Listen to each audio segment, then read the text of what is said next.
जय बिहारी जय जय गिरिवरधारी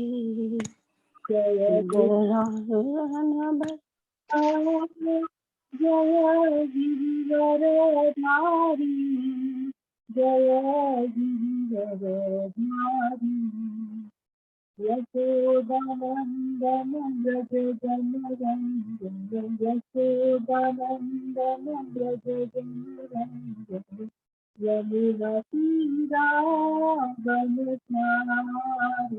जय राधा माधव जय कुंज बिहारी हरे कृष्ण कृष्ण कृष्ण हरे हरे राम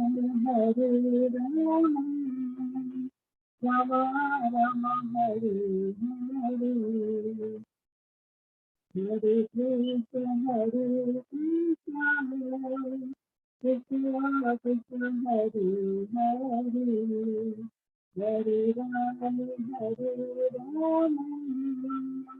राम राम हरे हरे गोविंद बोलो हरि गोपाल बोले राधा रमन हरि गोविंद बोले हे राधा माधव राधा माधव राधे हे राधा श्याम शिव राधा श्याम शिव राधे जय राधा कुंज बिहारी राधा कुंज बिहारी राधे जय राधा गोपीनाथ राधा गोपीनाथ राधे जय राधा केशव राधा केशव राधे जय राधा दामोदर राधा दामोदर राधे जय जगन्नाथ जय जगन्नाथ बलदेवा जय सुभद्रा जय गौरानिताय जय गौरानिताय गौरानिताय जय गौरानिताय निताय गौर हरि बोल हरि बोल हरि बोल हरि बोल जय जय प्रभुपाद प्रभुपाद प्रभुपाद प्रभुपाद जय जय गुरुदेव गुरुदेव गुरुदेव गुरुदेव हरि राम संकीर्तन की जय श्री प्रभुपाद की जय। हरि हरि बोल। बहुत सुंदर अनीता माता जी ने बहुत सुंदर कीर्तन कराया और अजय प्रभु ने भी बहुत सुंदर विग्रहों का दर्शन करा। आज जगन्नाथ बलदेव सुभद्रा महारानी का आप सब लोग ने देखा है, नीले वस्त्र आप कितना सुंदर। हरि बोल। मंगला आरती का दर्शन था प्रभु जी। मंगला आरती का हरि बोल। बहुत बहुत धन्यवाद प्रभु, बहुत बहुत धन्यवाद आपको। सब भक्तों को भी बहुत धन्यवाद, बहुत सुंदर कीर्तन किया होगा। अभी हम लोग मंगलाचरण करते हैं। हरि बोल। ओम अज्ञानतिमिरान्धस्य ज्ञानाञ्जनशलाकया चक्षुरुन्मीलितं येन तस्मै श्रीगुरुवे नमः। श्रीचैतन्यमनोभीष्टं स्थापितं येन भूतले स्वयं रूप कदा मह्यं ददाति सपदान्तिकं। वन्देऽहं श्रीगुरु श्रीयुतपथकमलं श्रीगुरु वैष्णवांच च श्रीरूपं साग्रजातं सहगना रघुनाथं वितं तं सजीवं स्वादेतं सावभूतं परिजं सहितं कृष्ण चैतन्य देवं श्री राधा कृष्ण पादान सहगना ललिता श्री विशाखावितांत च नम ओम विष्णुपादाय कृष्ण प्रेष्ठाय भूतले श्रीमते भक्ति वेदांत स्वामी इति नामने नमस्ते सरस्वती देवे गौरवाणी प्रचारिणे निर्विशेषा शून्यवादी पाश्चात्य देश तारिणे वांछा कल्पतरुभ्यः कृपा सिन्धुभ्येव च पतितानां पावनेभ्यो वैष्णवेभ्यो नमो नमः। नमो महावदान्याय कृष्ण प्रेम पदाय कृष्णाय कृष्ण चैतन्य नामने गौरत्विषे नमः। हे कृष्ण करुणा सिंधु दीन बंधु जगतपते गोपेश गोपिका कांत राधा कांत नमस्तुते। तप्त कांचन गौरांगी राधे वृंदावनेश्वरी विश्वानुसुते देवी प्रणमामि हरिप्रिये नीलांचल निवासाय नित्याय परमात्मने बलभद्र सुभद्रायाम जगन्नाथाय ते नमः। जय श्री कृष्ण चैतन्य प्रभु नित्यानंद श्री अद्वैत गदाधर श्रीवासादि गौर भक्त बिंद मुखम करोति वाचालम पंगुलंगे गिरिम यत्कृपातम हम वंदे श्री गुरु मदीन तारिणम परमानंद माधवम श्री चैतन्य ईश्वरम। हरे कृष्ण कृष्ण कृष्ण हरे हरे हरे राम राम राम हरे। सिर से मंगलाचरण की जय, शिला प्रभुपाद की जय। हरे कृष्णा। आज के श्रीमद् भागवतम चर्चा अध्ययन में पाठ में सभी भक्तों का हार्दिक स्वागत है। मैं सभी भक्तों के चरणों में अपना दंडवत प्रणाम करता हूँ। हरे कृष्णा प्रभु। हम लोग हरे कृष्णा दंडवत प्रणाम संजय दंडवत प्रणाम प्रभु जी। हरे कृष्णा। माता जी सबको मेरा दंडवत प्रणाम। अभी भगवान देखिए, हम कितने बड़ी भगवान की गुरु की आचार्यों की कृपा है कि उन सब लोगों की कृपा से हम लोग श्रीमद् भागवतम के आपस में मिलकर चर्चा कर रहे हैं, अध्ययन कर रहे हैं। अभी हम लोग कैंटो 3 के 10वें अध्याय तक हमने कंप्लीट किया। आज हम लोग 11वें अध्याय में प्रवेश करेंगे, जिसका शीर्षक है कि परमाणु से काल की गणना। उसके पहले हम लोगों ने 10 अध्याय कंप्लीट किए हैं, जिसको हम लोग संक्षेप में फिर से डिस्कस करते हैं। पहला अध्याय में विदुर महाराज जी उद्धव जी से प्रश्न करते हैं। बहुत ही सुंदर प्रश्न है, डेफिनेटली वो दिव्य प्रश्न है। भगवान के भक्तों, भगवान की मथुरा वृंदावन और द्वारका की लीलाओं से संबंधित प्रश्न है। दूसरे अध्याय में हम प्रवेश करते हैं भगवान का स्मरण, जो उद्धव जी को आता है विदुर जी के प्रश्नों को सुनने के बाद। और एक एक करके उद्धव जी बहुत सुंदर से पूरा वर्णन, पूरा डिटेल में इतना अच्छा वर्णन है कि भगवान ने किस प्रकार वृंदावन में लीलाएं की, किस पर पुतना पर कृपा की, किस पर शिशुपाल पर कृपा की, अलग अलग एक एक उग्रसेन के ऊपर, वासुदेव देव की सबका एक डिटेल में वर्णन किया। उसके बाद तीसरे अध्याय में प्रवेश करते हैं, जिसमें उद्धव जी विदुर जी को वृंदावन के बाहर जो भगवान की लीला हुई, शीर्षक भी वही है, वृंदावन के बाहर भगवान की लीलाओं का वर्णन बहुत सुंदर है। कंस के वध से लेकर करके भगवान का इस भौतिक जगत से पलायन होने तक। चौथे अध्याय में हम प्रवेश करते हैं, जिसमें शीर्षक है विदुर जी का मैत्रेय मुनि के पास आना। भगवान जब अपनी लीला समाप्त कर करके सरस्वती नदी के तट पर पहुंचते हैं, जहां मैत्रेय मुनि भी हेतु की कृपा से पहुंचते हैं और उद्धव जी भी भगवान की ही कृपा से, याद रखेंगे, क्योंकि बिना भगवान की कृपा के पत्ता ही नहीं हिल सकता। तो उद्धव जी वहां पूछते हैं और भगवान बहुत प्रसन्न होते हैं। इसमें बहुत सुंदर वर्णन है। भगवान हमेशा प्रसन्न होते हैं किसको देख करके? भक्तों को देख करके। भक्तों के भगवान कहते हैं कि भक्त ही माने भक्त की तपस्या ही मेरा हृदय है, मेरी आत्मा है। मैं कोई गोलोक धाम में कहीं नहीं रहता हूँ, मैं तो केवल अपने भक्तों के हृदय में सदैव विराजमान रहता हूँ। एक क्षण भी मैं भक्त के बिना नहीं रह सकता, ये भगवान कहते हैं। और वही चीज वो कहते हैं कि हे उद्धव, तुमने मेरी संगति की याचना की थी और मैं उसे भूला नहीं हूं। जीव भूल जाता है, लेकिन भगवान कभी भी नहीं भूलते हैं। हम बद्ध जीव अपने को स्वामी समझ करके भौतिक जगत में आ जाते हैं, भगवान को भूल जाते हैं, लेकिन भगवान हमको नहीं भूलते। इतने कृपा, परमात्मा के रूप में सदैव हमारे साथ में रहते हैं। ये भगवान की कृपा है। और बहुत सुंदर उसमें कहते हैं, उद्धव तुमने मेरी याचना की है, मैं तुम्हें वो दिव्य सूक्ष्म ज्ञान, गुप्त ज्ञान देता हूँ, जो कि मैंने भगवत गीता में भी अर्जुन को, मैंने ब्रह्मा को भी चतुर्श्लोकी भाग, तुम्हें जो ज्ञान दूंगा दिव्य ज्ञान है। कृपा करके इस ज्ञान को तुम लोगों में प्रचार करना। मैं इस धरा से चला जा रहा हूँ और तुम्हें छोड़ के जा रहा हूँ, लेकिन याद रखना ये तेरा अंतिम जन्म है, माने भौतिक जगत में तुम्हारा। तो कृपा करके तुम बद्रिकाश्रम जा करके ऋषि मुनियों को प्रचार करो। ये सुन करके उद्धव जी को ध्यान आ गया कि भगवान के अब मेरे इस धरा पे नहीं है, मैं अकेलापन महसूस कर रहा हूँ। और विदुर जी सुनने के बाद में कहते हैं, तुम भगवान की लीला में सुनने के बाद कहते हैं, मुझे आप दिव्य ज्ञान के बारे में बताइए जो भगवान ने आपको सुनाया था। विदुर जी कहते हैं कि गंगा नदी के तट पर हरिद्वार में मैत्र मुनि बैठे हुए हैं, आप कृपा करके उनके पास में जाइए, वही आपको ज्ञान प्रदान करेंगे और मुझे जो भगवान का आदेश मिला है बद्रिकाश्रम जाकर कर करके प्रचार करने का, वो मैं कार्य पूरा कर सकूं। इसके बाद 5वें अध्याय में प्रवेश करते हैं विदुर जी का मैत्र मुनि से वार्ता, जिसमें विदुर जी बहुत सुंदर प्रश्न करते हैं और वो जो भी भगवान के महान भक्त होते हैं उनका एकमात्र उद्देश्य होता है, वो जो भी प्रश्न होते हैं वो जीवों के कल्याण के लिए होते हैं। विदुर जी ने भी वही प्रश्न किया कि भौतिक जगत में जीव सुख भोगना चाहता है, किसके माध्यम से?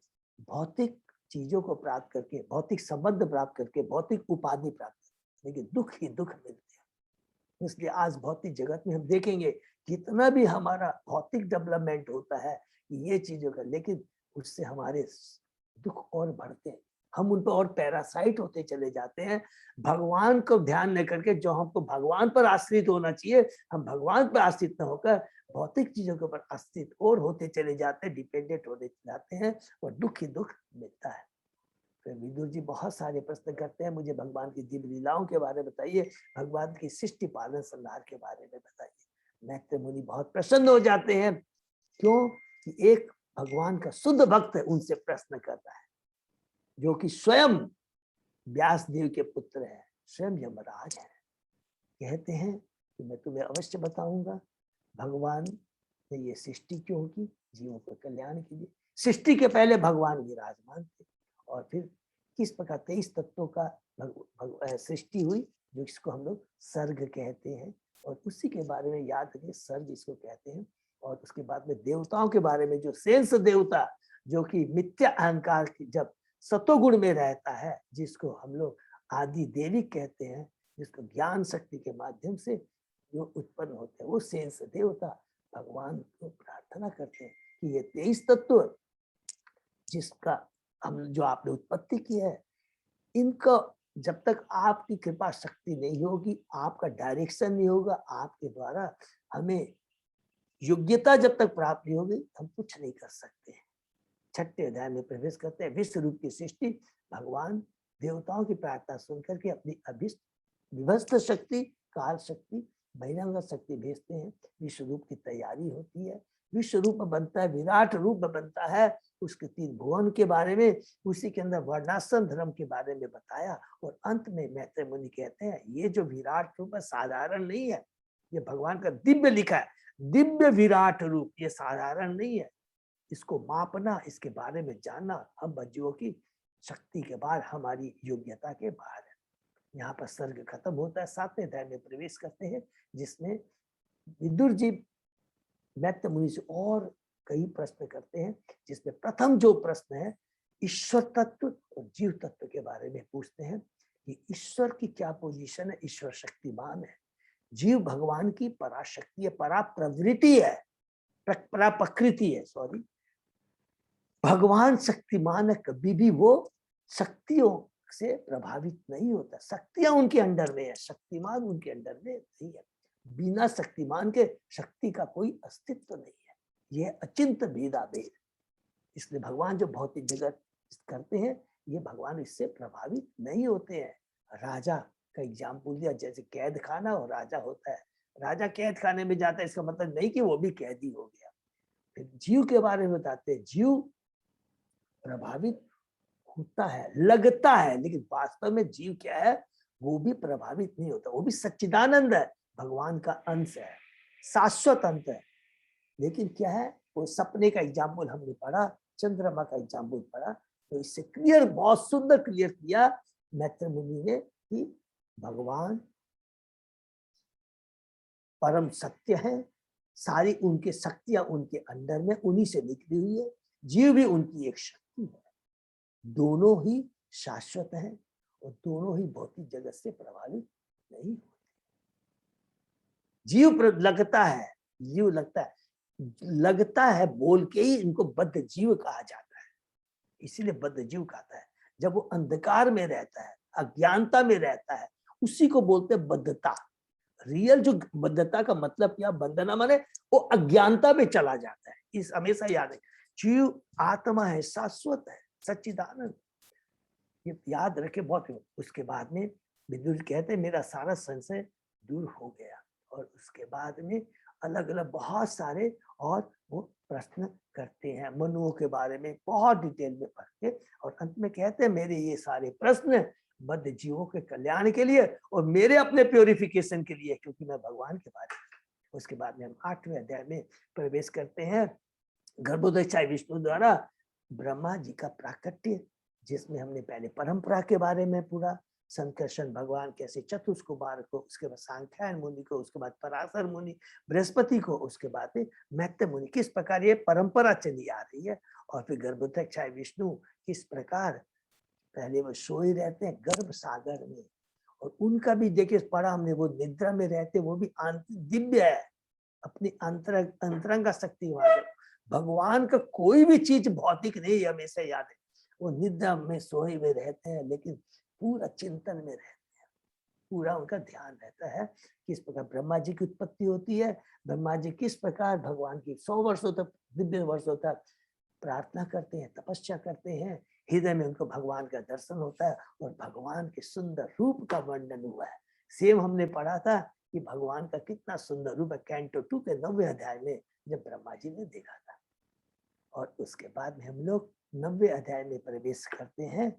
विश्व सृष्टि शक्ति के लिए ब्रह्मा जी की स्तुति, बहुत सुंदर स्तुति है ब्रह्मा जी की। पहले वो बताते हैं कि वास्तव में जीवन जिंदगी में इस भौतिक जो भी कुछ जानने के योग्य है वो भगवान है, और जितने भी अवतार होते हैं वो भगवान के जो शक्ति है, माने भगवान के जो एक्सपांसन है, वो भी कौन से है कि गर्भोदय पुरुष अवतार में गर्भोदय विष्णु और क्षीरोदय विष्णु से ये सारे अवतार आते हैं। भगवान का रूप साकार है, भगवान निराकार नहीं है, इसलिए मैं साकार रूप की ही प्रार्थना करता हूँ। भगवान केवल एकमात्र नाम लेने से भी अजामिल का हमने पढ़ा कि कल्याण हो जाता है। भगवान जब भी इस धरा पे आते हैं, किसी भी रूप में आ सकते हैं, मनुष्य रूप में आ सकते हैं, पशु के रूप में आ सकते हैं, मत्स्य, अलग अलग अवतारों में आते हैं। एकमात्र उद्देश्य रहता है जीवों का कल्याण के, जीवों को आनंद प्रदान करने के लिए। और फिर में 22 से लेकर 25 श्लोक में ब्रह्मा जी का बहुत पावर है। वो प्रार्थना करते हैं भगवान से कि हे प्रभु, मैं सृष्टि करते समय कभी मैं आपकी भौतिक शक्ति से प्रभावित, मैं अपने को सृष्टा नहीं मान ले लूं। ये प्रार्थना करने के बाद में 29वें श्लोक से भगवान बोलते हैं, हे ब्रह्मा, तुमने मेरी जो प्रार्थना की है और तुम जो चाह रहे हो मैंने पहले से ही तुम्हें दे दिया है। तुम सृष्टि करते समय सदैव तुम्हें मेरा ध्यान रहेगा, रजोगुण तुम्हारे पास फटक तक नहीं पड़ पाएगा।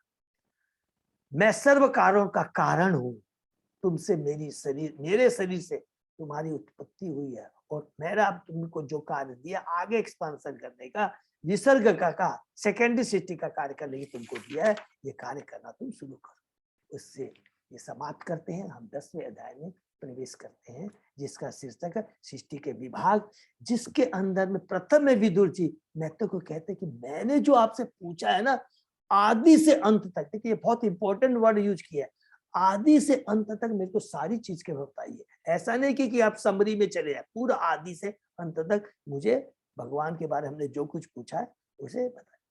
तो भगवान की सलाह के अनुसार भी हमने यहाँ पर शुरू होता है कि ब्रह्मा जी ने 100 वर्षों तक प्रार्थना की, और इसमें प्रभुपाद जी कहते हैं भगवान की भक्ति ही शाश्वत है और बाकी सब कुछ क्या है, टेम्परेरी है।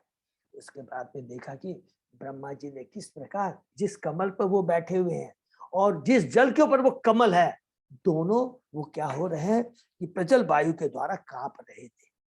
लेकिन ये यहाँ पर भी दिखाया कि ये भगवान की ये शक्ति के बारे में कि भौतिक जगत में। उसके बाद में भगवान की कृपा से ब्रह्मा जी ने फिर हिम्मत ली और उसके बाद में सृष्टि करना शुरू किया। और जहां सृष्टि सेकेंडरी सृष्टि की बात आ रही है, तुरंत श्लोक 9 में प्रभुपाद जी हमको हिंट दे रहे हैं कि प्लीज आप लोग याद रखिएगा, ब्रह्मांड के सारे जीवों के बीच उसी कमल के गर्भस्थ में थे। पहले से ही भगवान ने, पहले से ही पुरुषावतार ने, पहले से ही क्षीरोदय विष्णु ने बीज को ब्रह्मांड में गर्भित कर दिया था, स्थापित कर दिया था। भगवान ने पहले से ही 3 लोक 14 भुवन बना दिए थे। केवल ब्रह्मा जी को वो बीज को जो पुरुषावतार से आया है उसको केवल छिड़कना था। पहले से हिंट दे देते हैं। तो ब्रह्मा जी का कार्य हुआ, सेकेंडरी कार्य हुआ। उसके बाद में हमने पढ़ा काल के बारे में। मैंने पहले बताया ब्रह्मा जी ने 3 लोक किए, अधोलोक मध्यलोक, तो उसके बाद में 14 भुवन में हम लोगों ने पढ़ा है उन्होंने किस प्रकार बीज को उन्होंने बिखेरना शुरू कर दिया। फिर काल के बारे में विदुर जी पूछते हैं, जो कि हमने 10वां 11वां 12वां 13वां इसके बारे में पढ़ा। इसमें बहुत इंपॉर्टेंट है, काल भगवान स्वयं काल है। नित्य काल के बारे में पूछते हैं, जो परमेश्वर का दूसरा रूप है। नित्य काल के क्या लक्षण है? प्रभुपाद जी कहते हैं कोई भी नहीं जानता कि काल तथा इसका कब आरंभ हुआ कब अंत होता है। काल तो ही भौतिक जगत सीजन पालन संहार का देखा जोगा, और पूरा हम पूरा पढ़ेंगे। और इसका पूरा भी हम जो आगे 11वें अध्याय में प्रवेश करने जा रहे हैं उसमें पूरा काल के बारे में बताया। काल को हमको साधारण नहीं लेना है, काल ही शाश्वत है, भगवान ही काल है। और काल की गति से ही पूरा ये भौतिक जगत के बारे में बता रहा हूँ। आध्यात्मिक जगत तो देखिए भगवान का, वहां पर काल का प्रभाव नहीं है। काल का प्रभाव केवल भौतिक जगत में है। सृष्टि पालन संहार जितना कुछ भी होता है ये काल के प्रभाव से ये भौतिक जगत में होता है। कल हमने काल के बारे में लास्ट यही पढ़ा था 13वें श्लोक में कि यह विराट जगत जैसा अब है वह वैसा ही रहता है। यह भूतकाल में भी ऐसा ही था और भविष्य में भी इसी तरह रहेगा। इसका मतलब क्या हुआ? विराट जगत ये सदैव रहता है लेकिन टेम्परेरी है। सृष्टि होती है, पालन होता है और उसके बाद में उसका संहार होता है। अतः काल के क्रमबद्ध कार्यकलाप स्थायी और शाश्वत है और इसे मिथ्या कभी भी नहीं कहा जा सकता। काल अपनी गति कभी नहीं रोकता है। और उसके बाद में हमने जो कुछ भी पढ़ा था सृष्टि के बारे में 6 तरह का, माने जो याद रखेंगे कोई भी कंफ्यूजन नहीं हो प्लीज, कि जो ऑलरेडी हम लोगों ने कैंटो 2 के 4थे 5वें 6ठे अध्याय में पढ़ा है और जो अभी हम लोगों ने 5वें अध्याय में पढ़ा है, जो कि 23 तत्व कैसे एलिमेंट क्या प्रधान महतत्व, ये सब काल के थ्रू हो रहा है। देखिए प्रधान से महतत्व शक्ति, भगवान की काल शक्ति काम करती है, तब 3 गुण रजोगुण तमोगुण एक्टिवेट होते हैं। तो प्रधान से महतत्व, महतत्व से मिथ्या अहंकार, और मिथ्या अहंकार से हमने पढ़ा था जब वो रजोगुण में होता है, तमोगुण में होता है, सत्वगुण में होता है, जिसको अधिदेव अध्यात्म आदि भौतिक अध्यात्म और अधिदेव। आदि भौतिक इसका मतलब क्या था? द्रव्य शक्ति, अध्यात्म क्रिया शक्ति और अधिदेव ज्ञान शक्ति। अलग इनसे जो तमोगुण में रजोगुण सत्वगुण होते हैं और किस प्रकार सारे 23 एलिमेंट। सेम चीज को यहाँ पर दूसरे रूप में सृष्टि के रूप में बताया गया कि 6 तरह की सृष्टि होती है, जिसको सर्ग कहते हैं। और उसका दूसरा नाम हमने क्या पढ़ा था संक्षिप्त में? प्राकृतिक और वैकृतिक। प्राकृतिक हो गया सर्ग और दूसरा क्या हो गया? वैकृत हो गया विसर्ग। प्राकृतिक हो गया सर्ग जो भगवान द्वारा सृष्टि है, क्रिया सृष्टि है, और वैकृतिक जिसको बोलते हैं विसर्ग, वो ब्रह्मा जी के द्वारा है। उसी में अलग अलग 6 सृष्टि के बारे में हमने पढ़ा कि किस प्रकार प्राइमरी महतत्व है, उसके बाद में अहंकार, अहंकार में अलग लिखा, फिर तन मात्रा, फिर इंद्रिय सेंसेस, उसके बाद में डेमिगॉड्स, उसके बाद में तामस। 6 तरह की सृष्टि के बारे में बताया, लेकिन चीज वही है जो हमने पढ़ा, वो बेसिक चीज वो याद है। उसी प्रकार हमने विसर्ग के बारे में पढ़ा। अब ब्रह्मा जी ने कैसे किया, जब ये सारी चीजें हो गई उसके बाद में अलग अलग इमूवेबल प्लांट्स के बारे में हमने पढ़ा, उसके बाद में एनिमल्स के बारे में पढ़ा, दूसरा पहला प्लांट्स, दूसरा एलिमेंट, उसके बाद में मनुष्य के बारे में पढ़ा, और फिर चौथा देवताओं की उत्पत्ति। फिर देवताओं में भी जो प्रश्न आया था कि चतुष कुमार जो है वो क्या है, भगवान की सर्ग में भी आता है, विसर्ग में आता है। क्यों आते हैं? क्योंकि ब्रह्मा जी ने ये चतुष कुमार को उत्पन्न करने के लिए भगवान की प्रार्थना की थी, तो भगवान की ही कृपा से ये चतुष कुमार है। और अलग अलग देवता का भी हमने पढ़ा कि कुछ देवता जो थे ब्रह्मा जी के द्वारा आए और कुछ स्वयं भगवान के द्वारा। इस तरह हम लोगों ने प्रकृति के विभाग के बारे में पूरा कंप्लीट किया। और आज अब हम लोग 11वें अध्याय में प्रवेश करेंगे, हैं, जिसके अंदर में काल के बारे में हम लोग डिटेल में, बहुत डिटेल में वर्णन है। इसको हम लोग बहुत सब लोग ध्यान से रखेंगे कि एक इतना सुंदर वर्णन आया है जो हमको इट इज वेरी इंफॉर्मेटिव और हमारे बस की बात नहीं है। इसके लिए एकदम स्पेशल, बहुत इस्कॉन में अलग अलग डिवोटी उन्होंने बहुत तपस्या की है और बहुत सुंदर ढंग से बनाया हुआ है। कि मैं जैसे पढ़ रहा था, लेक्चर सुन रहा था, उसमें लिखा था प्रेम गौरांग प्रभु चौपाटी के हैं, उन्होंने बहुत सुंदर उसमें स्टडी के एनालिसिस किया है और एकदम परफेक्ट, और ऐसा जवाब देते हैं पूरा भागवतम से मैच करता है। बड़ा बड़ा साइंटिस्ट गणितज्ञ को वो जवाब दे सकते हैं। तो इस तरह के भगवान प्रभुपाद जी की कृपा से इस तरह का, तो हम लोग उसमें प्रवेश करते हैं भगवान से, ठीक है ना। तो पहले मेरी को पूरा विश्वास है सर्ग और विसर्ग क्या है, सर्ग का मतलब क्या हुआ, विसर्ग का मतलब क्या हुआ, सबको अच्छे से समझ में आ गया होगा, इसमें कोई भी कंफ्यूजन। हरे कृष्ण, हम आगे बढ़ते। ओम नमो भगवते वासुदेवाय, ओम नमो भगवते वासुदेवाय, ओम नमो भगवते वासुदेवाय। नारायण नमस्कृत्य नरं चैव नरोत्तमं देवी सरस्वती व्यासं ततो जयमुदीरये। नष्टप्रायेषु अभद्रेषु नित्यं भागवत सेवया भगवती उत्तम श्लोके भक्ति भवति नैष्ठिकी। आराधयो भगवान ब्रजेश तनय ततदाम वृंदावनम रमया काचित् उपासना व्रजवधू वर्गेण्य कल्पिता। श्रीमद्भागवतम प्रमाणम अमलम प्रेमापुमर्तो महान श्री चैतन्य महाप्रभो मतम इदं तत् आदरो न पर। हरे कृष्ण कृष्ण कृष्ण हरे हरे, हरे राम राम राम हरे हरे। कैंटो 3 अध्याय 11 शीर्षक है परमाणु से काल की गणना। मैत्रेय वाच चरम सत विशेषाणाम अनेको असंयुत सदा परमाणु स विज्ञेय निनाम एक भ्रम यत। भौतिक अभिव्यक्ति का चरम कण जो कि अविभाज्य है और शरीर में निर्मित नहीं होता, परमाणु कहलाता है। यह सदैव अविभाज्य सत्ता के रूप में विद्यमान रहता है, यहाँ तक कि समस्त स्वरूपों के विलीनीकरण लय के बाद भी। भौतिक देह ऐसे परमाणु का संयोग मात्र ही तो है, ये भौतिक माने अणु। तो किंतु सामान्य मनुष्य इसे गलत समझता है। माने काल की गणना है, देखिए इसका मतलब क्या हो रहा है, काल माने समय की गणना और परमाणु को लेकर माने डिस्टेंस, मेनली परमाणु से डिस्टेंस माने दूरी।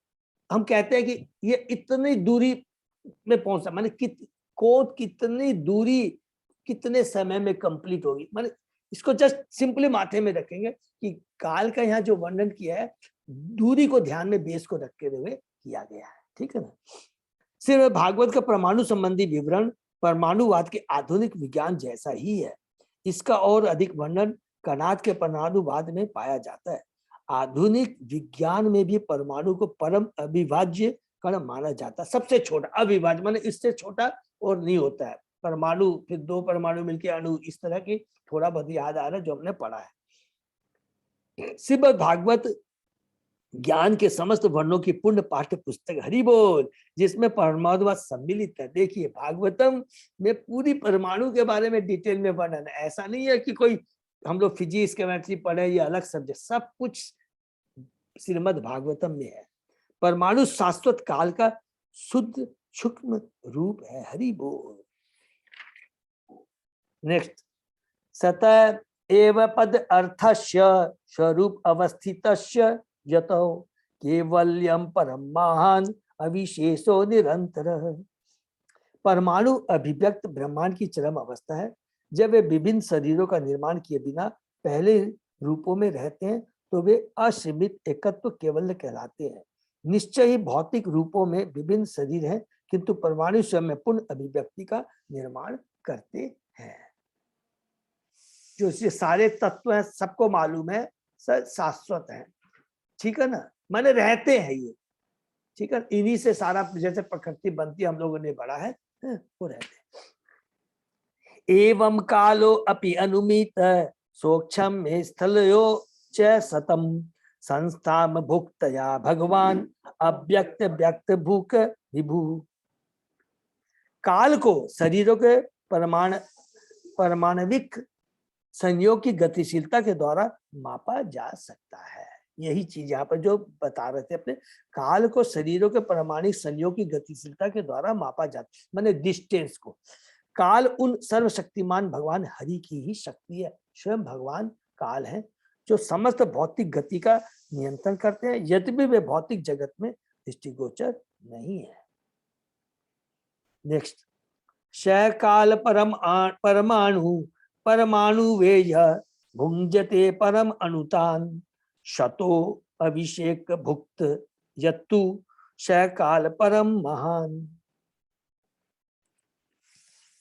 परमाणु काल का मापन विशेष परमाणु अवकाश को अवतरित करने के अनुसार किया जाता है।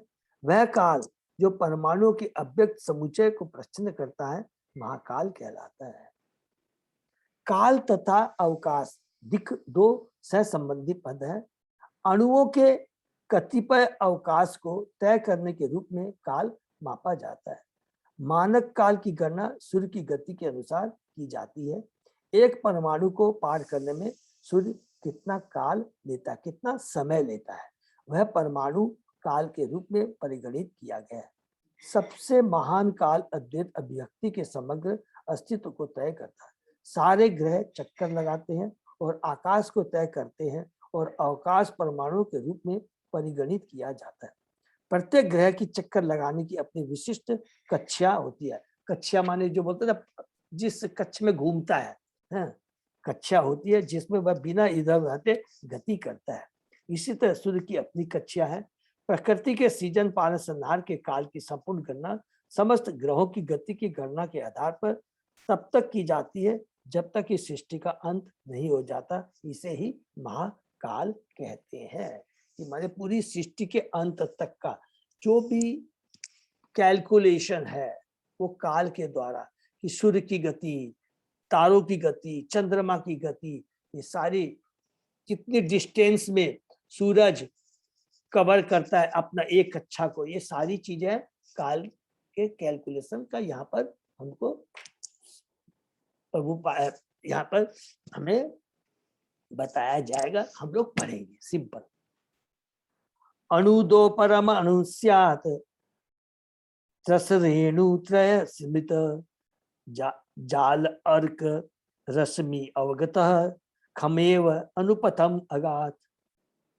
स्थूल काल की गणना इस प्रकार की जाती है। दो परमाणु मिलकर ये द्विगणु परमाणु अणु बनाते हैं और तीन द्विगणु परमाणु अणु एक षट परमाणु बनाते हैं। यह षट परमाणु उस सूर्य प्रकाश में दृष्टिगोचर होता है जो खिड़की के पर्दे के छेदों से होकर प्रवेश करता है। यह आसानी से देखा जा सकता है। परमाणु को हमने यहाँ पर यह बताया, परमाणु, फिर अणु और उसके बाद में षट परमाणु। यह आसानी से देखा जा सकता है कि षट परमाणु आकाश की ओर ऊपर जाता है।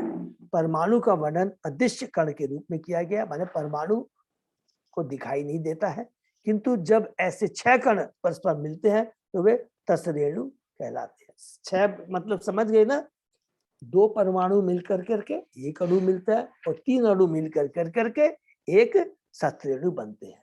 इसका मतलब 2 × 3 = 6। और इन्हें खिड़की के पर्दे के छेदों से होकर आने वाली धूप में देखा जा सकता है। देखिए ये चीज हम जस्ट नॉलेज के लिए बहुत जरूरी है, अच्छा लगता है, ठीक है, लेकिन ये इंफॉर्मेटिव है। इसको पढ़ने से हमारा रियलाइजेशन क्या होना चाहिए, ये देखिए भागवतम कितना महान ग्रंथ है, जो कुछ भी है सब कुछ मिल रहा है और ये सब किससे संबंधित है, भगवान से संबंधित है। कभी हम सोच नहीं सकते भागवतम में ये सब इंफॉर्मेशन हमें मिलेगी। तसरेणुतिक्रम भुंजते य कालश त्रुटि स्मृत सत भाग तु वेद स्यात् ते त्रिबीतु लव स्मृत। 3 सतरेणुओं के समुच्चयन में जितना समय लगता है वह त्रुटि कहलाता है, और 100 त्रुटियों का एक वेद होता है। 3 वेद मिलकर एक लव बनाते हैं। ये जस्ट वर्ड है, हमको देखिए जितना मेमोरी में रख सकते हैं नहीं तो पॉसिबल नहीं है। इसको हम लोग पढ़ेंगे तो हमको मालूम पड़ेगा कि अणु, परमाणु, तसरेणु, त्रुटि, वेद, ये लव, ये क्या क्या है, इसको क्या बोलते हैं, ठीक है ना। यह गणना की गई कि यदि 1 सेकंड के 1687 भाग किए जाए तो हर भाग एक त्रुटि की होगी। हरी बोल, देखिए 1 सेकंड को कितने से डिवाइड करते हैं, 1687.5 से डिवाइड किया जाता है तो हर एक भाग एक त्रुटि की अवधि है, जो कि 18 परमाणु कणों के समुच्चयन का काल है। विभिन्न पिंडों में परमाणुओं का ऐसा समुच्चयन भौतिक काल की गणना को जन्म देता है। इन विभिन्न अवधियों की गणना के लिए सूर्य केंद्र बिंदु है। तो अलग अलग सीक्वेंस बताया गया। हरे कृष्णा प्रभु जी, जैसे बाल की गणना करी हुई है ना, हरी बाल बोल, का वही मैं अग्रभाग जस्ट लाइक आई थिंक, देखिए इतना हम लोग को बुद्धि में तो है नहीं, इतना ज्ञान है नहीं, लेकिन छोटी सी बुद्धि में समझ में आया सब कुछ है भागवतम में प्रभु जी। देखिए मतलब भागवतम साक्षात भगवान समझ में आ रहा है ये सब समझ के। पूरा एकदम माता जी, बहुत मैंने ये सुंदर प्रभु जी आप करा रहे हैं, हम लोग तो धन्य हो नहीं गए, नहीं, धन्य ये हो सब तो गए। कृष्ण की कृपा है। सच में मैं हम लोग इतनी बिल्कुल क्लोजनेस किसी के नहीं थे ना प्रभु जी, जैसे आपसे मिले हैं तो हम लोग का भाग्य है। नहीं नहीं तो हम माता लोग जी, मिल के कथा कर रहे हैं प्रभु जी, हाँ मतलब मिल हम तो के हम लोग अहोभाग्य समझ रहे हैं प्रभु जी। ये मतलब सब, हम जितने आपके लिए बोल सकते हैं ना प्रभु जी, हमारे लिए नहीं कम नहीं शब्द ही माता जी, नहीं एक्चुअली। ऐसा मत बोलिए। ये सब भक्तों को हम सच लोग की में बोल रहे हैं, कृपा है। मैं आपको बताता बहुत हूँ कृपा बिना, है, बहुत कृपा है, आप बहुत लोगों बढ़िया की लग रहा कृपा है है, प्रभु जी। हम सब लोगों की आपकी मतलब कृपा है कि ये क्या सबको बोले, हम लोग तो सुनने कभी को सुने मिल नहीं थे ये सब बातें प्रभु जी। रहा। मैं भी नहीं बहुत सुना था, हम बढ़िया। लोग कोई भी नहीं सुना था माता जी। हरे कृष्ण, नहीं, आगे बढ़ते आपके मुख से सुन रहे हैं ना तो और अच्छा लग रहा है प्रभु जी। ये इतने मेरा भक्त ये हैं आप, शुद्ध शुद्ध भक्त है प्रभु जी, नहीं हमको नहीं समझ में माता आ जी, गया। अपराध हो जाएगा। ये तो मेरा परम ना ना, सौभाग्य है। ये तो मेरा बहुत अच्छा लग रहा है प्रभु जी, बहुत अच्छा। ये अपराध हो जाएगा माता जी, प्लीज है। आगे हाँ बढ़ते Prabhu ji, thank you thank Prabhu you, जी। Very good. निमेश त्रिलवो गेय आमना तो ते त्रय क्षण क्षणान पंच विदु काष्ठाम लघु ता दश पंच च। 3 लवों की काल विधि एक निमेश के तुल्य है। 3 निमेश मिलकर एक क्षण बनाते हैं, 5 क्षण मिलकर एक काष्ठा और 15 काष्ठा मिलकर एक लघु बनाते हैं। एक एक वर्ड खाली याद कर ले, एक सीक्वेंस का चार्ट बना सकते हैं। गणना से ज्ञात होता कि लघु 2 मिनट के तुल्य होता है। एक लघु 2 मिनट के तुल्य होता है।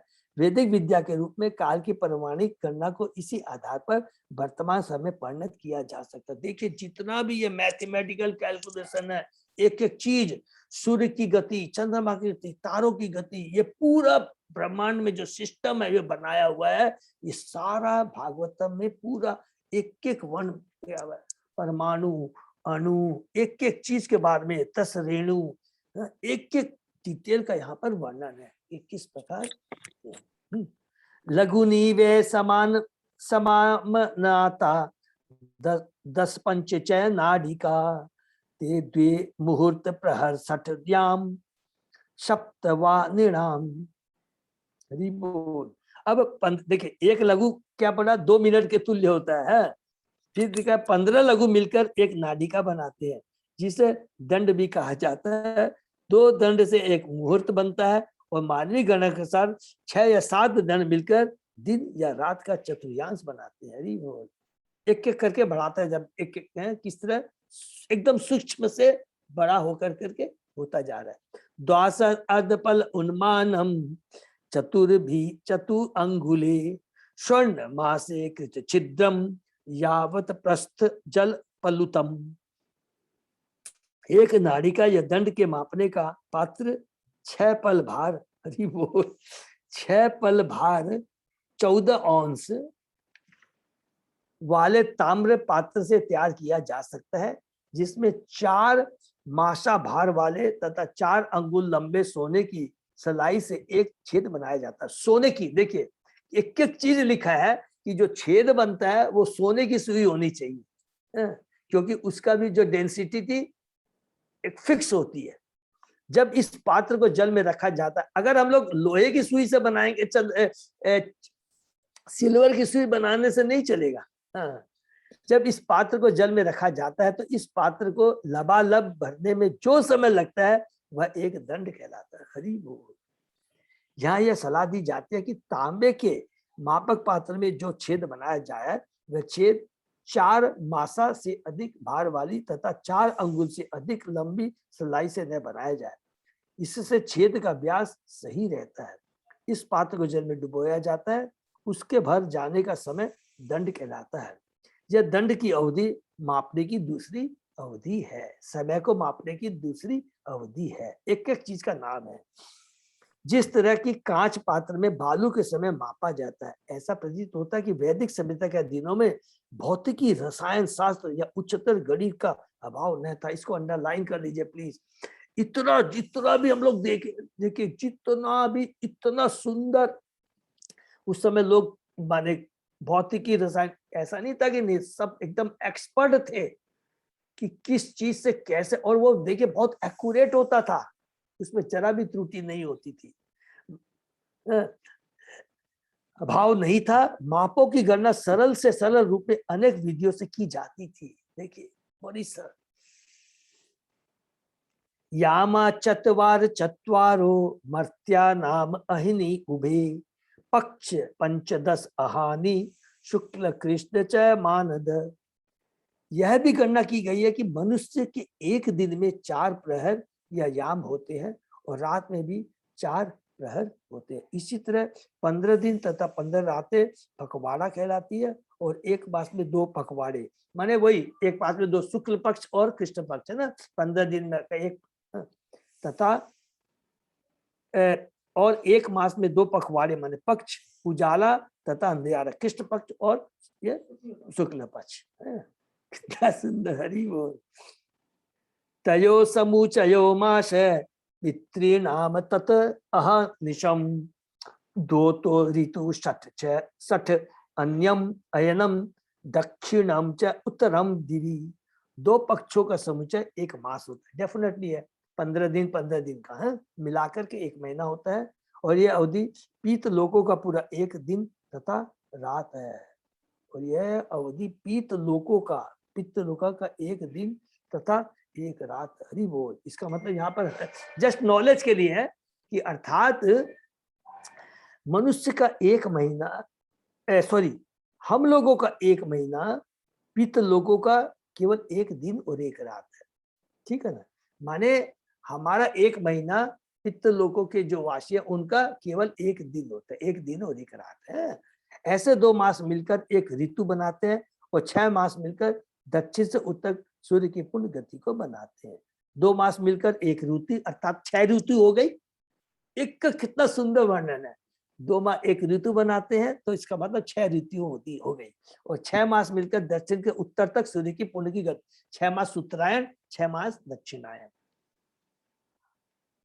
अयने च अहनि प्राहु वत्सर द्वादश स्मृतः संवत्सर निर्णाम परम आयु निरूपितम। 2 सौर गतियों से देवताओं का 1 दिन तथा 1 रात बनते हैं और दिन रात का यह संयोग मनुष्य के एक पूर्ण पंचांग वर्ष के तुल्य है। एक पूर्ण पंचांग वर्ष के तुल्य है। मनुष्य की आयु 100 वर्ष की, अर्थात देवताओं का हमारा 1 दिन ये हुआ ना पूरा, माने सॉरी हमारा 1 साल, सॉरी हमारा 1 साल, हमारा 1 साल देवताओं का 1 दिन और 1 रात हुए। हाँ, दोनों मिलके हो गए। हाँ, अरे वो मेरे पास चार्ट है, मैं शेयर कर दूंगा आज। अच्छा प्रभु प्लीज, बहुत सुंदर चार्ट है इसमें, तो मैं प्लीज शेयर। प्रभु जरूर कीजिएगा। हाँ माता जी, तो उन्होंने बोला ना कि 15 दिन और 15 रातें मिलके उनका 1 दिन होता है, तो इसका मतलब उनका 1 दिन 15 दिन होता, 15 दिन हम लोग के 15 दिन का उनका 1 दिन होता है। 15 दिन और 15 रातों का उनका 1 दिन होता है ना। उनका एक, माने पहले किसकी बात करें हम लोग, पितृ वालों का बोलते हैं। एक जो महीना होता है हम लोगों का, उनका 1 दिन और 1 रात होती है। दिन होता है, तो फिर 15 दिन की उनकी रात होती होगी, 15 दिन का दिन होता होगा। जो भी हम आता है वो कैलकुलेशन है। हाँ, ठीक है ना, ओके ठीक। हरे कृष्ण प्रभु, हाँ प्रभु बोलिए प्रभु। कोई कोई जगह पर एक दिन मतलब 12 घंटा होता है, जैसा ब्रह्म का कैलकुलेशन में भी वैसा है ना, एक दिन मतलब 12 घंटा, इसीलिए यस इक्वल परिमाण रात को भी पकड़ना पड़ेगा, तो टोटल मिलके एक दिन पकड़ना चाहिए, मतलब दोनों मिलके। हाँ समझ गए, माने 24 घंटा को मिलके एक। हाँ करेक्ट करेक्ट। हाँ वो ठीक ही बात, करेक्ट, ठीक है ना। तो ये बहुत सुंदर है। अभी अजय प्रभु हम लोग को चार्ट शेयर करेंगे, ठीक है, फिर आगे बढ़ते हैं। ग्रह ऋक्ष, क्योंकि इसमें हम हमारे में इतनी योग्यता बुद्धि नहीं है कि हम इसको एक एक चीज के एक्सप्लेन करें, लेकिन कितनी चीज समझ में आ रही है कि भागवतम में क्या क्या चीज है। अगर हमसे कोई तर्क करे तो हम बता सकते हैं भैया ये भागवतम में पढ़ लोगे तो सब क्लियर, चाहे कितना बड़ा साइंटिस्ट गणितज्ञ कुछ भी आ जाए सामने है। ग्रह ऋक्ष तारा चक्रस्थ परमाणु आनिदा जगत संवत्सर अवसानेन पर्येति अनिमिषो विभु। सारे ब्रह्मांड के प्रभावशाली नक्षत्र, देखिए कितनी बड़ी बात लिख रहे हैं यहाँ, सारे ब्रह्मांड के प्रभावशाली नक्षत्र ग्रह तारे तथा परमाणु ब्रह्म के प्रतिनिधि दिव्य काल के निर्देशानुसार अपनी अपनी कक्षाओं में चक्कर लगाते हैं। देखिए ये काल का, समय का, डिस्टेंस का, सारा का कितना सुंदर कैलकुलेशन है। जो हम ये लोग जो बोल रहे हैं हम ना, कि सूर्य चंद्रमा ये तारे जो लटक रहे हैं, सब के अंदर में कितना सुंदर कैलकुलेशन, ये भागवत में सारा इसका वर्णन हुआ है कि किस प्रकार ये पूरे ब्रह्मांड में कार्य कर रहे हैं, किस अवधि में, कितनी डिस्टेंस में और कैसे। इसके पीछे क्या है? काल, भगवान की शक्ति है। ब्रह्म संहिता में कहा गया कि सूर्य ब्रह्म की आंख है और यह काल की अपनी विशिष्ट कक्षा में चक्कर लगाता है। इसी तरह सूर्य से लेकर परमाणु तक सारे पिंड काल चक्र वशीभूत है और इनमें से हर एक का एक संवत्सर का निमित्त चक्र काल है।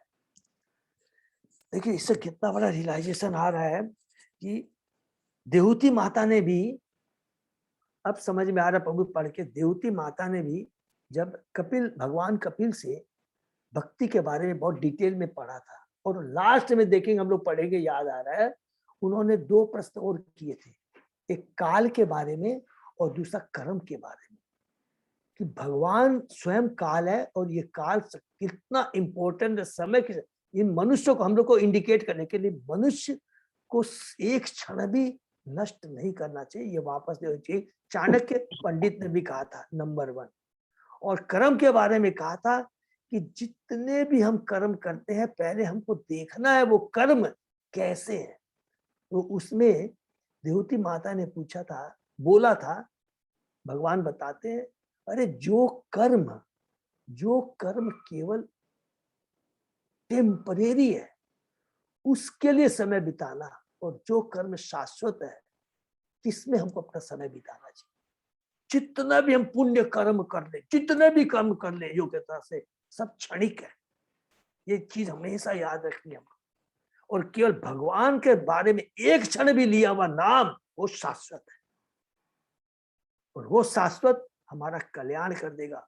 और यदि सारा समय कितना ही सुंदर पुण्य कार्य कर ले, सारे क्षणिक है, सब बेकार हो जाएंगे।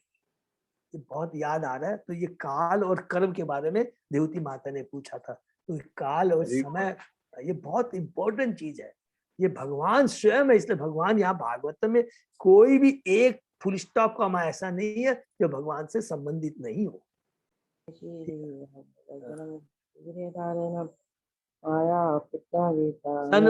संवत्सर परिवत्सर इडा वत्सर एव च अनुवत्सर वत्सर च विदुर एवं प्रभाष्यते। सूर्य चंद्रमा नक्षत्र आकाश के तारों के 5 भिन्न भिन्न नाम है और उनमें से प्रत्येक का अपना संवत्सर है, सबका एक अपना कक्ष। संवत्सर का मतलब वही हो गया ना जिस कक्षा में है,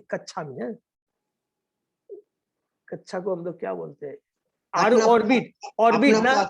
नहीं प्रभु जी, जैसे संवत होता है ना, संवत, और जैसे ईयर को बोलते हैं, वो चीज नहीं है क्या ये? नहीं हाँ प्रभु, वत्सर तो यहाँ का मतलब ये होगा ना कक्षा, क्या बोलते ऑर्बिट ना। अपना अपना पथ, अपना पथ, यस एग्जैक्टली, अपना जो सर, अपना पथ जो बना उसके अंदर माता जी हाँ। उसके बारे में यहाँ लिखा हुआ भी है। हाँ, कच्छा सन वस्त्र माने सूर्य की कच्छा, सबकी अलग अलग, ईडा कच्छा माने नक्षत्रों की कच्छा, हाँ, ठीक क्लियर ठीक है लिखा हुआ प्रभु जी, हाँ ठीक है प्रभु जी। श्रीमद् भागवत के उपरित श्लोकों में भौतिकी, रसायन विज्ञान, गणित, ज्योति विज्ञान, काल तथा दिक् विषयों की चर्चा हुई है। हरि बोल। देखिए कौन कौन से श्रीमद् भागवत के उपयुक्त श्लोकों में भौतिकी, भौतिक ज्ञान, फिजिक्स, रासायनिक, केमिस्ट्री, गणित, ज्योतिष माने एस्ट्रोलॉजी, काल दिक् विषयों की चर्चा, सब चीज इसी के ऊपर निर्भर है। ये जितनी भी एस्ट्रोलॉजी बनी है, जितना जो कुछ है, इसी के ऊपर निर्भर है। वे उन विषयों के जिज्ञासों के लिए निश्चय अति रोचक है, किंतु जहां तक हमारा संबंध है, हम उनकी सम्यक व्याख्या तकनीकी ज्ञान के रूप में नहीं दे सकते, जो हम लोग नहीं कर सकते हैं। इस विषय का सारांश इस कथन द्वारा दिया गया है कि ज्ञान की विभिन्न शाखाओं के ऊपर काल का परम नियंत्रण है। इसको अंडरलाइन कर लेंगे। हम ये जो भागवतम पढ़ रहे हैं, हम भक्तों को इसलिए बताने के लिए क्या है कि ये जितने भी हम लोग बोलते हैं, फिजिक्स, केमिस्ट्री, मैथमेटिक्स, एस्ट्रोलॉजी, ये सारी चीज के ऊपर में इसके पीछे बेस क्या है? काल। इन सब के ऊपर में, इन सब के विभिन्न शाखाओं, ज्ञान की शाखाओं के ऊपर परम नियंत्रण किसका है? काल का है। और काल स्वयं भगवान, अर्थात भगवान के बिना एक पत्ता हिल नहीं सकता, ये स्टेब्लिश किया गया है। और यह काल भगवान का स्वांश है, उनके बिना कुछ भी विद्यमान नहीं रह सकता। अतः हर वस्तु हमारे अल्प ज्ञान के लिए, चाहे वह कितने ही अद्भुत क्यों न हो, भगवान की जादुई छड़ी का कर्तव्य प्रतीत होती है। हरि बोल। जहां तक काल का संबंध है, हम आधुनिक घड़ी के अनुसार काल की तालिका दे रहे हैं। इसको देखिए कितना बड़ी बात है कि जहां तक घड़ी का सामान है, एक एक चीज के बारे में यहाँ बताया जा रहा है। अभी हम लोग ने पहले पढ़ा था ना, त्रुटि, वेद, लव, लघु, दंड, प्रहर, नाडिका, सब चीज हमने यहाँ पढ़ा है ना। इसका यहाँ पर ब्रेकअप दे रहा है। एक त्रुटि का मतलब हो गया 8 को डिवाइड करते हैं 13,500 सेकेंड से। फिर एक वेद हो गया, 8 को डिवाइड करते हैं 135 सेकंड से। माने एक एक बढ़ता चला जा रहा है, माने ज्यादा हो रहा है। जैसे बोलते अणु, परमाणु अलग करके, एक लव को अगर 8 से को 45 सेकंड से डिवाइड करते हैं, फिर उसके बाद उससे ऊपर है एक लघु 2 मिनट का, एक दंड हो गया 30 मिनट का, एक प्रहर हो गया 3 घंटे का। 3 घंटे का माने 8 या 24 है। फिर हो गया एक निमेष को डिवाइड करते हैं 8 डिवाइड बाय 15 सेकंड का, एक क्षण हो गया 8 डिवाइड बाय 5 सेकंड का, एक काष्ठा हो गया 8 सेकंड का, एक दिन हो गया 12 घंटे का, एक रात हो गई 12 घंटे की, एक पक्ष हो गया 15 दिन का। ठीक है ना। तो 2 पक्ष इक्वल टू 1 मास तथा 12 मास इक्वल टू 1 पंचांग वर्ष या सूर्य की पूरी 1 कक्षा। मनुष्य की आयु 100 वर्ष अनुमानित है। नित्य काल की माप को नियंत्रित करने की यही विधि है। ब्रह्म संहिता में इस नियंत्रण की परिपुष्टि इस प्रकार हुई है। यथा चक्षु एष सविता सकल ग्रहाणाम राजा समस्त सूर्य मूर्ति अशेष तेजा यस्य आज्ञा भ्रमति संवृत्त काल चक्रो गोविंदम आदि पुरुषम तमम भजामि। मैं उन आदि भगवान गोविंद की पूजा करता हूँ जिनके नियंत्रण में भगवान की आंख माना जाना सूर्य तक नित्य काल की स्थिर कक्षा के भीतर चक्कर लगाता है। सूर्य की भी जो विधि है, एक्टिविटी है, वो लगाता है। वो सेवन भगवान जो स्वयं काल है उसके ही गाइडेंस में, निर्देशन में कार्य करता है। सूर्य समस्त लोकों का राजा है और उसमें उष्मा तथा प्रकाश की असीम शक्ति है। जैसे जय शक्तिम उरुदा उच्च वसयन स्वशक्तया पुंस अभ्रमाय दिविधावती भूत भेदा काल आक्षया गुणमयम क्रतुभि वितन्वन तस्मे बलिम हरत बत्सर पंचकाय। हे विदुर, सूर्य अपनी असीम उष्मा तथा प्रकाश से सारे जीवों को जीवन देता है। वह सारे जीवों की आयु को इसलिए कम करता है कि उन्हें भौतिक अनुरक्ति के मोह से छुड़ाया जाता है। आयु इसलिए कम कर सकता है, भौतिक आसक्ति से छुड़ाया जाए। वह स्वर्ग लोक तक ऊपर जाने के मार्ग को लंबा बनाता है।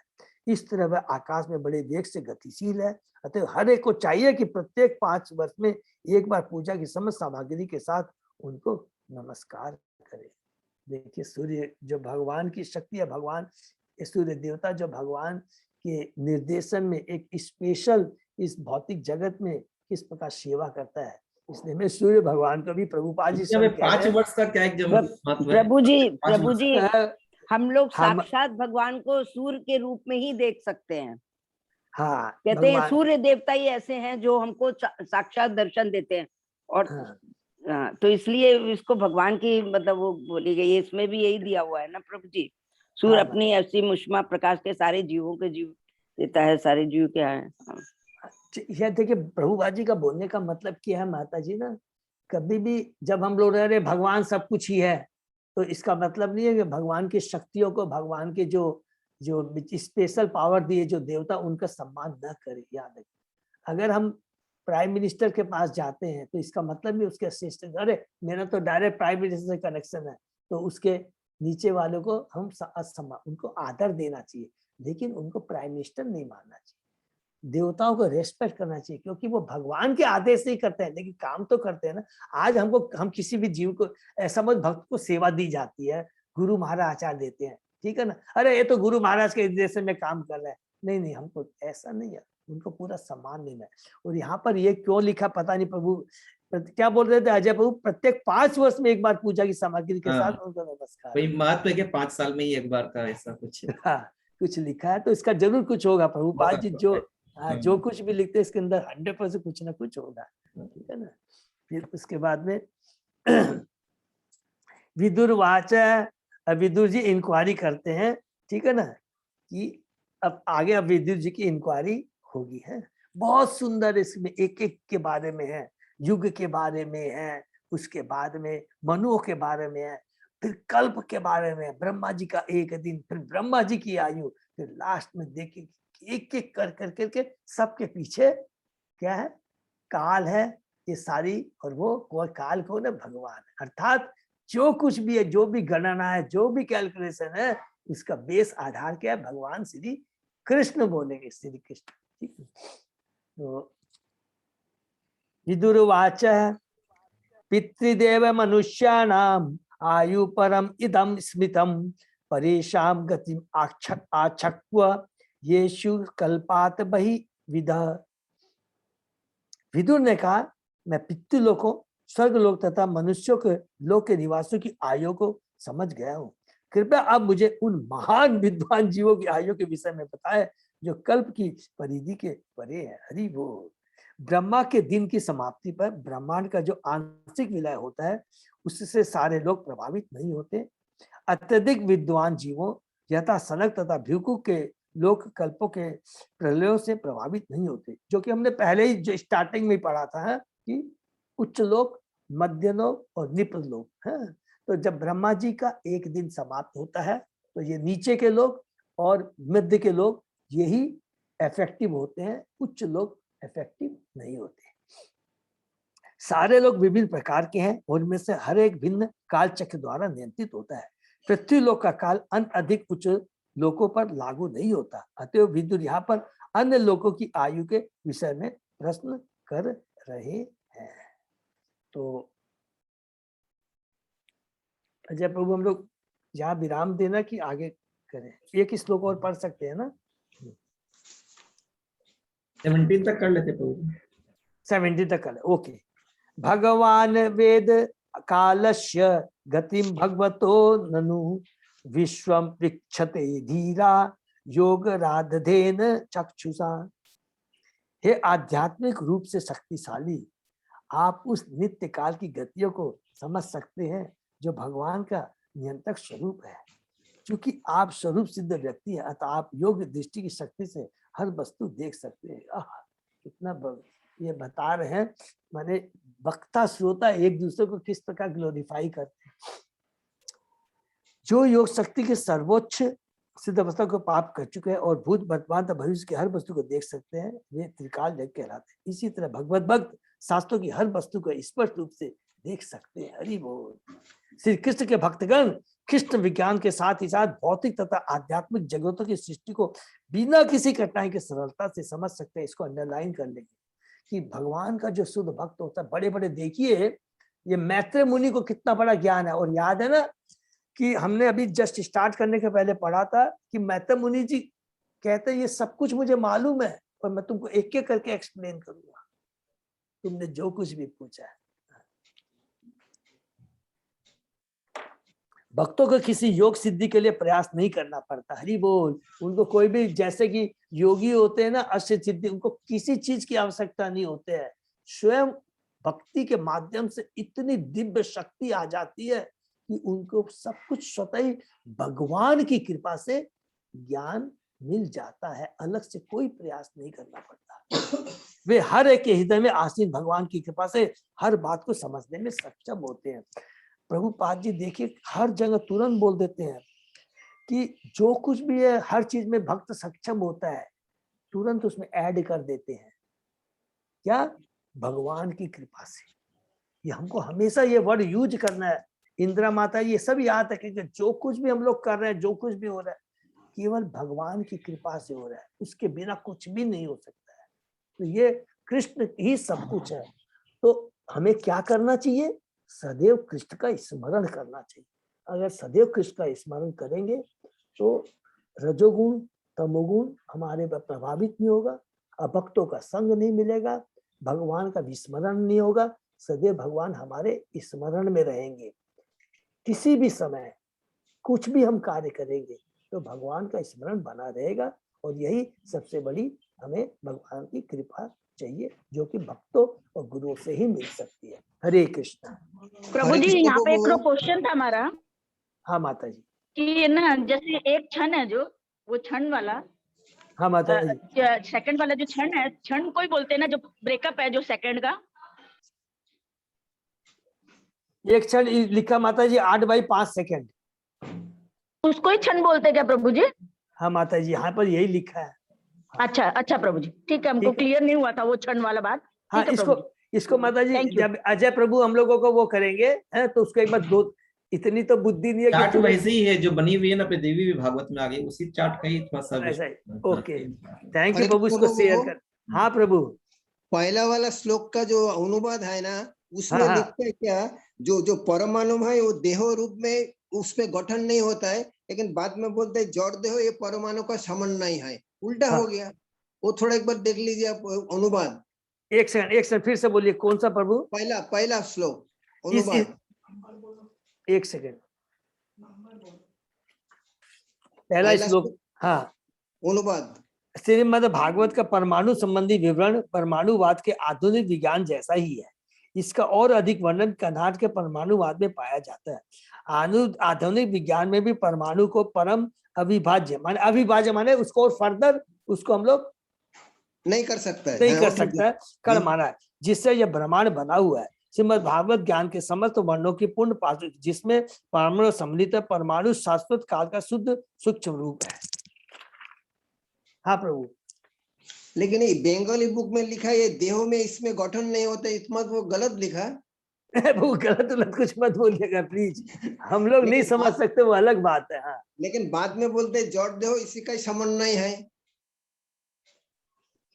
वो मीनिंग थोड़ा गड़बड़ हो गया। ठीक है, अभी समझ गया हम लोग। भौतिक देह ऐसे परमाणुओं का संयोग मात्र ही तो है, किंतु समाज इसे गलत समझता है। ठीक है, भौतिक, ठीक है ना।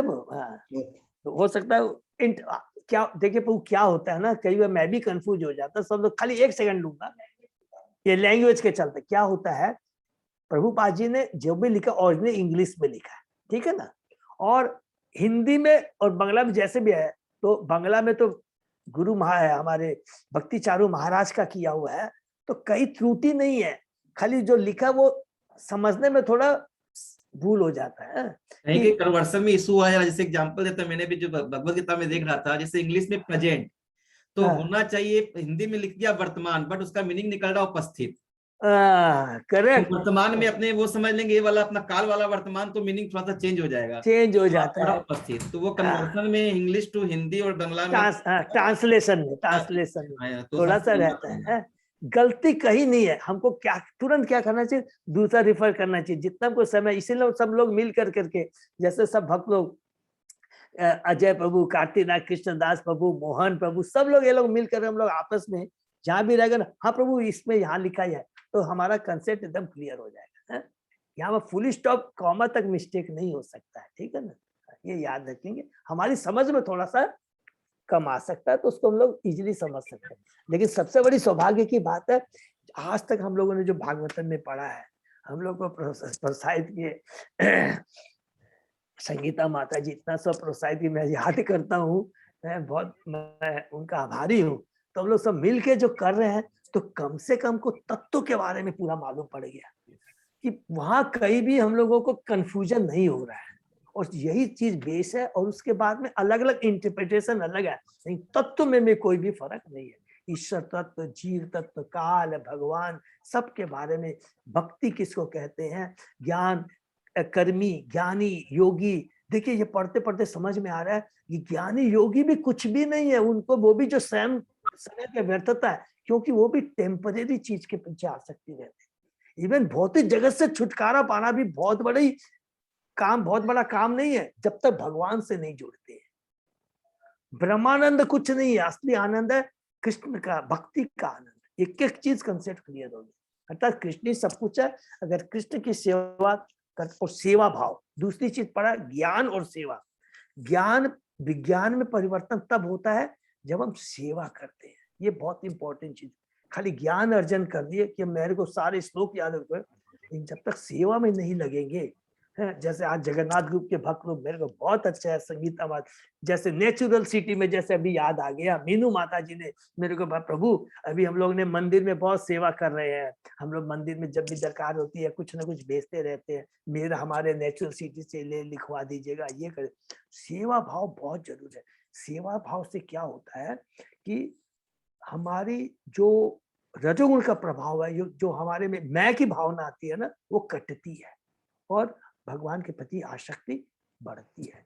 इसीलिए देखिएगा पूरा प्रभुपाद जी ने सेवा को बहुत ज्यादा इंपॉर्टेंस दिया। गुरु मार्ग सब लोग मंदिर से जुड़े रहिए, भक्तों से जुड़े रहिए, फिर उसके बाद में किसी चीज की कमी नहीं होगी। सेवा कुछ ना कुछ हमसे करते रहिए, जिसके पास में आर्थिक, जिसमें शारीरिक है। जैसे माता जी लोग जा रही है अभी पूरा भगवान का योग क्या बनाते, भोग बनाने में जाती है मंडी को, ये बहुत बड़ी कृपा है।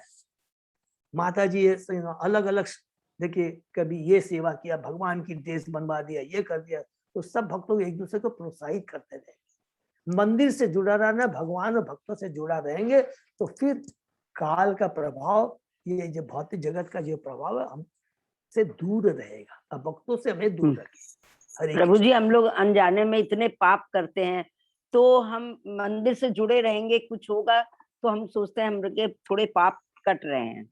बिल्कुल माता जी पूरे कटेंगे। स्कूल देखिए, भगवान जैसे है कहते हैं ना, एक भगवान अलग अलग ब्रांचेज होते हैं, आप किसी भी ब्रांच से जुड़े रहिए, किसी भी मंदिर से जुड़े, जहाँ जुड़ते हैं पूर्ण समर्पण भाव से। बिल्कुल ये पूरा बहुत जरूरी है, ये मैंने बहुत रियलाइजेशन अपना बता। हरे कृष्णा, हरे कृष्णा, दंडवत प्रणाम। अजय प्रभु बहुत बहुत धन्यवाद। और ये कोई अनाउंसमेंट है प्रभु, कुछ भी? प्रभु जी धन्यवाद। क्या है प्रभु जी, उल्टा टांगा प्रोजेक्ट वो मैसेज भी आया हुआ है तो कोशिश करेंगे उसको। ठीक है प्रभु, थैंक यू सो मच। हरे कृष्णा, हरे कृष्णा, दंडवत प्रणाम। धन्यवाद।